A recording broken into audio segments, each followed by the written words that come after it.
Salam, selamat pagi dan salam sejahtera bagi kita. Tidak lupa kami menyampaikan selamat ulang tahun bagi Anda yang merayakan ulang tahun kelahiran maupun ulang tahun pernikahan di tengah-tengah kehidupan Anda. Kami juga selalu berdoa bagi Bapak Ibu Saudara-saudari yang mungkin saat ini dalam keadaan lemah dan dirawat di rumah maupun di rumah sakit serta sedang menjalani isolasi mandiri. Kiranya Tuhan segera memberikan kesembuhan bagi Anda. Sebelum kita memulai aktivitas dalam satu hari ini, mari kita terlebih dahulu mendengarkan firman Tuhan untuk hari ini. Firman Tuhan hari ini diambil dari kitab 1 Petrus 4 ayat 13. Demikian firman-Nya. Sebaliknya, bersukacitalah sesuai dengan bagian yang kamu dapat dalam penderitaan Kristus, supaya kamu juga boleh bergembira dan bersukacita pada waktu Ia menyatakan kemuliaan-Nya. Dalam bahasa Batak, marlas niroha mahamu, marguru tu saor muna di aka hapor suhon nati naoni Kristusi, asa dohot hamu marlas niroha jala Maria ria di nagabe patar hasangaponai. Demikian firman Tuhan. Saudara-saudari yang terkasih di dalam Tuhan kita Yesus Kristus, jika ditanya kepada kita, apakah Anda mau menderita? Pasti jawabannya tidak mau. Saudara, itulah sebagian orang atau secara umum tidak ada seorang pun yang mau menderita. Namun umat Tuhan harus mengetahui, sadar atau tidak, bahkan bersiap sedia, dia harus mau mengalami penderitaan karena iman kepada Kristus. Karena iman keyakinan kita kepada Kristus Yesus. Karena kepada kita telah dikaruniakan bukan saja untuk percaya kepada Kristus, melainkan juga untuk menderita bagi Dia, sebagaimana yang dikatakan oleh Rasul Paulus di dalam 1 Filipi 1 ayat 29. Semua orang yang mau hidup beribadah di dalam Kristus Yesus akan menderita dianiaya.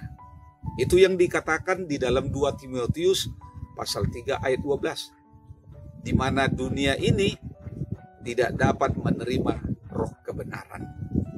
Kita yang rindu dan mendambakan untuk mencocokkan hidup dengan prinsip-prinsip kebenaran Kristus sudah pasti akan menerima tekanan, siksaan, bahkan aniaya dari dunia ini. Anak-anak daging atau anak-anak dunia ini akan menganiaya anak-anak terang, sebagaimana dikatakan di dalam Galatia 4 ayat 29. Keinginan daging akan selalu bertentangan, akan selalu bertolak dengan keinginan roh. Dan keinginan roh selalu bertentangan, berlawanan dengan keinginan daging, seperti yang dikatakan di dalam Galatia 5 ayat 16. Sebaliknya, di tengah-tengah kehidupan yang seperti itu, bersukacitalah sesuai dengan bagian yang telah kita terima dalam penderitaan Kristus, supaya kamu juga boleh bergembira dan bersukacita pada waktu Yesus menyatakan kemuliaan-Nya. Berbahagialah kamu jika kamu dinista karena nama Kristus serta roh kemuliaan, yaitu roh Allah, ada di dalam kehidupan kita, sebagaimana yang dikatakan di dalam 1 Petrus 4 ayat 13 dan ayat 14. Saudara-saudari, firman Tuhan saat ini berulang-ulang mengangkat topik tentang penderitaan Kristus, karena saat ini kita sudah memasuki minggu-minggu penderitaan, dan di hari Jumat kita akan memasuki Jumat Agung, di mana Tuhan kita menderita, dibunuh, dan disiksa. Itu semua karena Tuhan menginginkan supaya kita diselamatkan.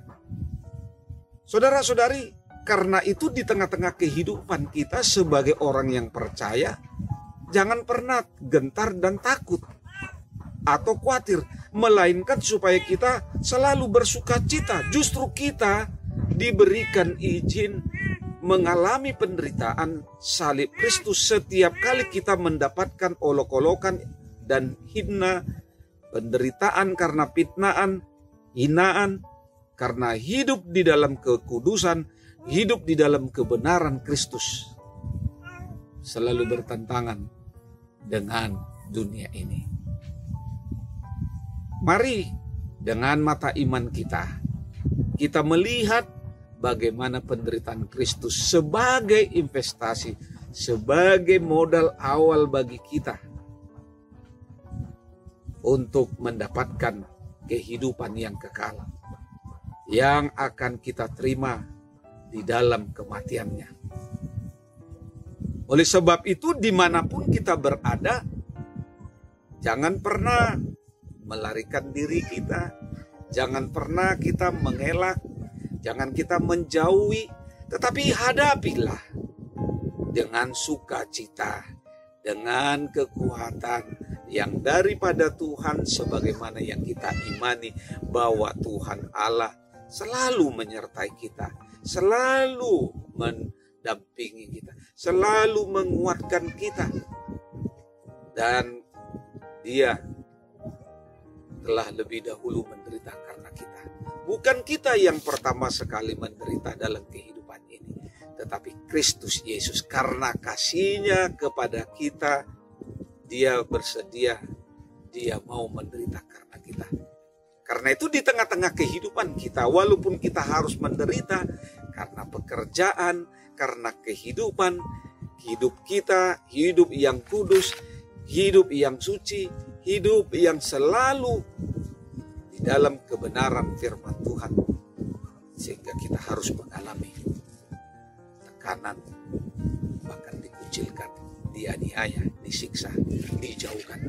Jangan pernah takut, jangan pernah lari, dan juga jangan mengelak, tetapi hadapilah dengan penuh sukacita, karena Kristus Yesus selalu bersama-sama dalam kehidupan ini, memberikan kekuatan bagi kita. Selamat beraktivitas. Tuhan Yesus memberkati. Salam.